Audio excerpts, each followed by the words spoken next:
ನಮಸ್ಕಾರ ರೈತರೆ. ಇವತ್ತು ನಾವು ಮಂಜಣ್ಣವರ ತಾಕಿನಲ್ಲಿ ಏನು ಬೆಳೆ ಪ್ರಾತ್ಯಕ್ಷಿತೆ ಕೈಗೊಂಡಿದ್ದೀವೋ ಅವರು ನಮ್ಮ ಇಲಾಖೆಯಿಂದ ತೆಗೆದುಕೊಂಡಂಥ ಪ್ರಾತ್ಯಕ್ಷಿತೆ ಬಗ್ಗೆ ಅವರ ಅನಿಸಿಕೆಯನ್ನು ತಿಳ್ಕೊಳ್ಳೋಣ ಬನ್ನಿ. ನಮಸ್ಕಾರ ಮಂಜಣ್ಣವರೇ. ನಮಸ್ಕಾರ ಸರ್. ಅದೇನೋ ಸ್ವಲ್ಪ ರೈತರಿಗೆ ನಿಮ್ಮ ಅನಿಸಿಕೆಯನ್ನು ತಿಳಿಸ್ಬೇಕು, ಇದರಿಂದ ಏನು ಉಪಯೋಗ ಆಗಿದೆ, ಅನುಕೂಲ ಏನಾಗಿದೆ ನಿಮಗೆ ಅಂತ. ಎಲ್ಲ ರೈತರಿಗೂ ನಮಸ್ಕಾರ.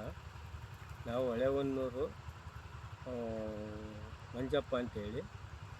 ಎಲ್ಲ ರೈತರಿಗೂ ತಿಳಿಸೋದೇನೆಂದರೆ, ನಾವು ಇಲ್ಲಿ ಅಡಿಕೆ ಗಿಡದಲ್ಲಿ ಭತ್ತ ಬೆಳೆಯೋಕ್ಕೆ ಕೃಷಿ ಇಲಾಖೆಯಿಂದ ಎಲ್ಲ ತಿಳಿಸ್ಕೊಟ್ರು.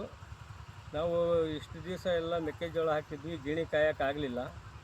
ಈಗ ಭತ್ತ ಬೆಳೆದಿದ್ದೇವೆ, ಗಿಡನೂ ಚೆನ್ನಾಗಿದೆ, ಭತ್ತನೂ ಚೆನ್ನಾಗಿ ಬಂದಿದೆ. ಈಗ ನಮ್ಮದು ಗದ್ದೆ ಸರ್ವೆ ನಂಬರು 29, ಹೊಳ್ನೂರಮ್ಮ ಬೀದಿ, ಹೊಳೆಹೊನ್ನೂರು, ಕನ್ಯಾಕೊಪ್ಪ ಗ್ರಾಮದವರು.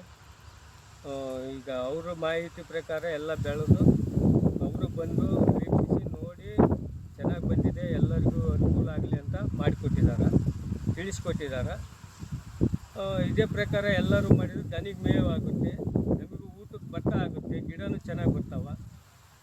ಆ ಉದ್ದೇಶದಿಂದ ಎಲ್ಲರಿಗೂ ತಿಳಿಸಪಡುತ್ತೇನೆ ನಾನು.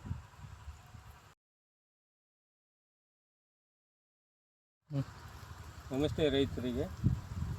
ನಮ್ಮ ಜಮೀನು ಅಡಿಕೆಗೆ ಹಚ್ಚಿ 5-6 ವರ್ಷದ ಮಟ್ಟ ಫಸಲು ಬಿಡಲ್ಲ. ಅದ್ರ ಮೇಲೆ ಅಲ್ಪ ಸ್ವಲ್ಪ ಬೆಳೆ ಬರಬೇಕಾದ್ರೆ ಅಡಿಕೆದು ಟೈಮ್ ತಗೊಂಡಿರುತ್ತೆ ಇನ್ನು.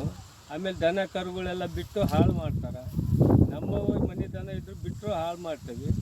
ಅದರಲ್ಲಿ ಈ ಭತ್ತ ಬೆಳೆದು ದನಿಗೂ ಮೇವಾಗುತ್ತೆ, ಗಿಡನೂ ಚೆನ್ನಾಗಿ ಬರುತ್ತೆ, ನಮಗೂ ಮಾಡೋ ಕೆಲಸ ಇರುತ್ತೆ. ಅಡಿಕೆ ಬರೋ ಅಷ್ಟೊತ್ತಿಗೆ 1/4% ಅಡಿಕೆ ಬರುತ್ತೆ ಅನ್ನೋ ಧೈರ್ಯದಿಂದ ಬೆಳ್ಕೊಂಡು ದನಿಗೆ ಮೇವಾಗುತ್ತೆ, ನಮಗೂ ಭತ್ತ, ಊಟಕ್ಕೂ ಭತ್ತ ಆಗುತ್ತೆ, ಎಲ್ಲದಕ್ಕೂ ಅನುಕೂಲ ಆಗುತ್ತೆ, ಗಿಡ ಚೆನ್ನಾಗಿ ಬರ್ತಾವೆ. ಇದನ್ನ ಎಲ್ಲರೂ ತಿಳ್ಕೊಂಡು ಮಾಡಿದರೆ ಉತ್ತಮ.